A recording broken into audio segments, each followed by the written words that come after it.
पूर्व नलबड़ी शिक्षा खंड के यूट्यूब चैनल गुरुकुलम से जुड़े सभी को मेरा प्यार भरा नमस्कार। मेरे प्यारे विद्यार्थियों, तुम लोगों के साथ आज मैं व्याकरण के बारे में थोड़ा कुछ बताना चाहूँगा। तो पहले तुम लोगों को एक उदाहरण देना चाहता हूँ। एक इमारत बनाना है, एक बहुत बड़ा मकान बनाना है, तो पहले इसके लिए हम क्या करना होगा? इसके नींव का ईंट नीचे तक गढ़ना होगा। नींव का ईंट जितना मजबूत होंगे तो उतना ही मजबूती और बलबूती पर रहेंगे, उस मकान हो या इमारत हो। तो उसी प्रकार भाषा को समृद्धिशाली बनाना है तो पहले व्याकरण के बारे में जानना बहुत जरूरी है। अवश्य ये बात सही है कि भाषा लिखने के लिए व्याकरण की जरूरत है, लेकिन बोलने में व्याकरण की व्यवहार इतना जरूरी नहीं है। भाषा की व्यवहार में व्याकरण ज़्यादा से ज़्यादा व्यवहार करने की कोई ज़रूरत नहीं है। तो ठीक है, आज हम व्याकरण के इन तीनों विषय पर चर्चा करेंगे। हमारे विषय होंगे व्याकरण और इसमें हम चर्चा करेंगे भाषा, वर्ण और शब्द के बारे में। तो भाषा क्या है?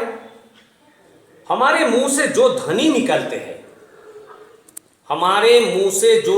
निकलते हैं, उस ध्वनि को हम व्याकरण की दृष्टि से भाषा कहते हैं। भाषा ये है, एक लोगों ने अपने मन की भावना को दूसरों तक पहुंचाने के लिए जो ध्वनि माध्यम की व्यवहार करते हैं, यही भाषा होता है।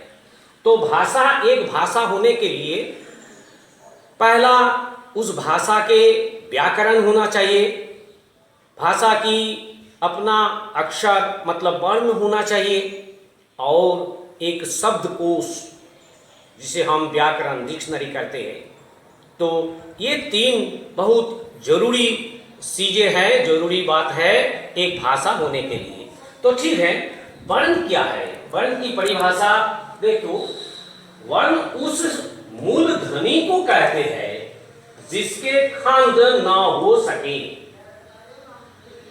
वर्ण उसे कहते हैं जिस ध्वनि को हम खंड ना कर सकते हैं, खंड करना संभव नहीं है। जैसे कि अ, आ, उ, क, ख, ह, ई आदि। इसलिए मूल ध्वनि को ही वर्ण कहते हैं। मूल जो ध्वनि है, साउंड, शब्द, ये ध्वनि को वर्ण कहते हैं। और वर्ण को अक्षर भी कहते हैं। अक्षर का मतलब है जिसका क्षर या विनाश न हो, जिसे विनाश करना संभव नहीं है, जिसे टुकड़ा टुकड़ा करना संभव नहीं है। तो अब चले हम वर्णमाला किसे कहते हैं? वर्णमाला ये है, वर्ण के क्रमबद्ध समूह को वर्णमाला कहते हैं। वर्णों के क्रमबद्ध समूह को वर्णमाला कहते हैं। तो हिंदी वर्णमाला में कुल 44 वर्ण है। वर्ण दो प्रकार के हैं, जैसे कि स्वर वर्ण और व्यंजन वर्ण।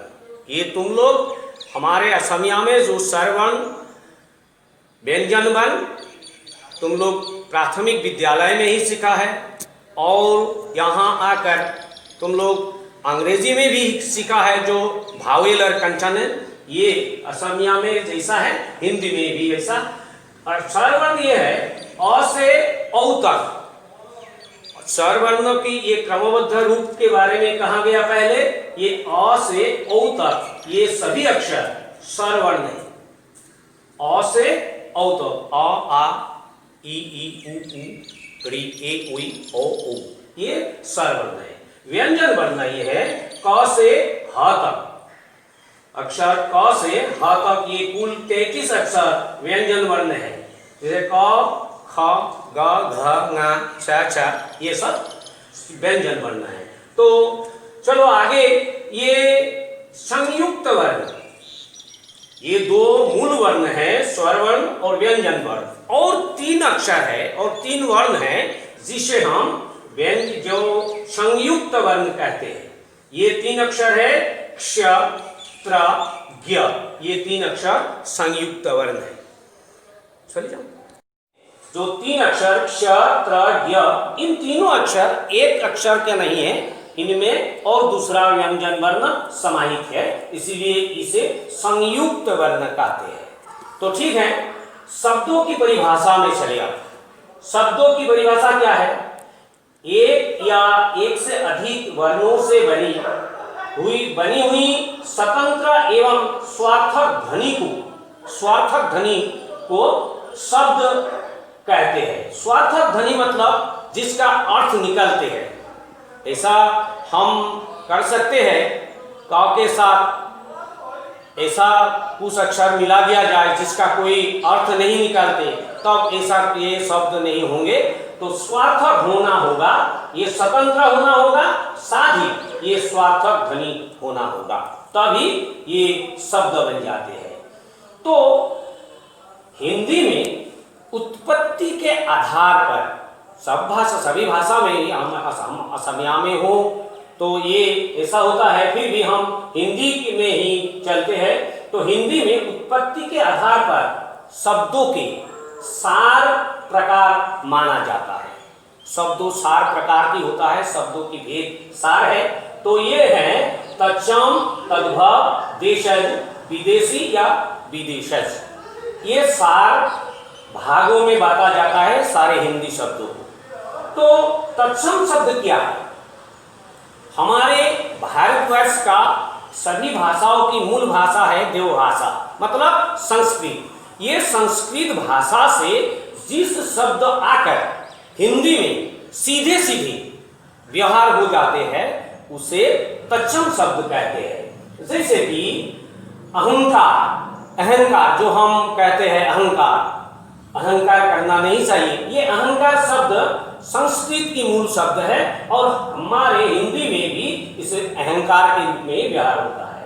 आज्ञा, ईश्वर, धर्म, जल, फल, वंश, ये सब ऐसा सारे बहुत शब्द हैं जो संस्कृत भाषा से सीधे आकर हिंदी में व्यवहार होते हैं, उसे ही तत्सम शब्द को कहते हैं। तो तद्भव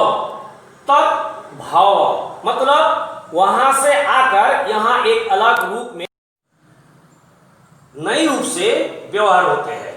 जैसे मूल संस्कृत शब्दों में है अग्नि, हम हिंदी में व्यवहार करते हैं आग।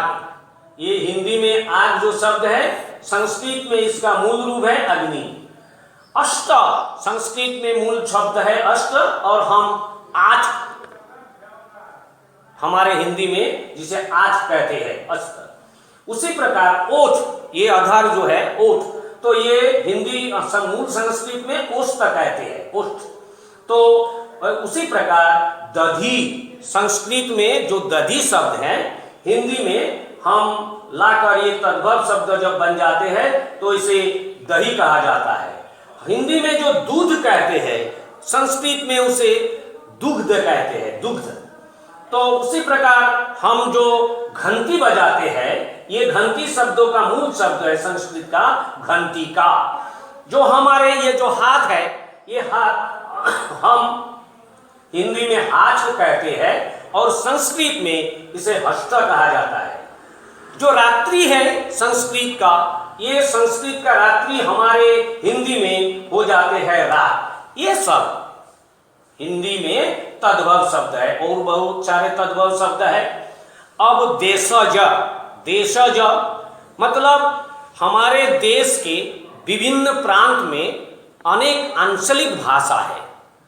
हमारे असमिया है, बंगाली है, मलयालम, तमिल, तेलुगु, कन्नड़, ये सब बहुत सारे, भोजपुरी, बिहारी, ये सब बहुत सारे कुछ हमारे देशज भाषा है, देश में चलने वाला भाषा है।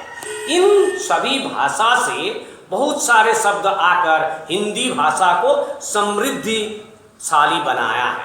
तो इसे हम हमारे देश से लाए हुए जितने सारे शब्दों, इस शब्दों को हम देशज शब्द कहते हैं। तो ये देशज शब्द क्या है? कोड़ी, कटोरा, पेट, छलाक, खिड़की, पगड़ी, लोटा आदि, ये सब हमारे देशज शब्द है। तो उसी प्रकार विदेशी शब्द, विदेश, तो जिसे हम विदेशज भी कहते हैं, तो ये विदेशी जो भाषा है, विदेशी बहुत सारे भाषा की शब्दों हमारे हिंदी में व्यवहार हो रहे हैं। तो इनमें ज़्यादातर अंग्रेजी, अरबी, फारसी, पुर्तगाली, तुर्की, इन विदेशी भाषा के ज़्यादा शब्द हैं। और बहुत सारे जापानी, ये सब बहुत सारे भाषाओं की है, लेकिन ज़्यादातर विदेशी भाषाओं में हमारे हिंदी में व्यवहार हो रहा जो जितने विदेशी शब्द, इनमें से अंग्रेजी, अरबी, फारसी, पुर्तगाली और तुर्की, ये भाषा की ज़्यादा शब्द व्यवहार होता है। तो अंग्रेजी का क्या है? हम सभी व्यवहार करते हैं स्कूल, ये स्कूल शब्द अंग्रेजी शब्द है। कॉलेज, हम कॉलेज को कभी कहते हैं महाविद्यालय, तो ज़्यादातर लोग कॉलेज कहते हैं।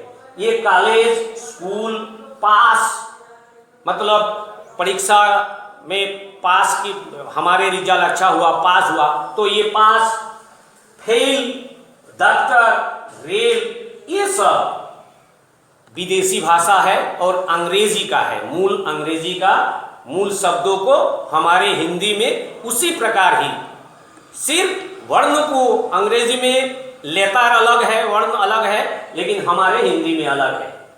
तो इसके अलावा अरबी के ज़्यादा शब्द है, जैसे अल्लाह, मुल्ला, रोजा, कानून, कागज, किताब, तोता, मुबारक, ये सब अरबी शब्द है।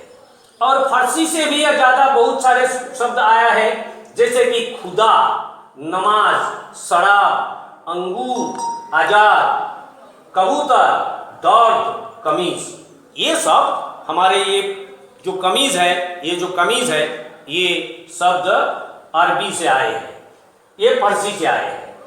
तो तुर्की से, तुर्किस्तान की जो भाषा है, वहां से आए हुए शब्द जैसे तोप, बंदूक, कैंची, ये जो हम हमारे बाल कटते हैं, कैंची कपड़ा कटते हैं, साकू, कुर्ता हम जो पहनते हैं आदि, ये सब तुर्की भाषा से आए हुए हैं। और पुर्तगाली से भी ज़्यादा बहुत सारे शब्द हमारे हिंदी में व्यवहार होता है।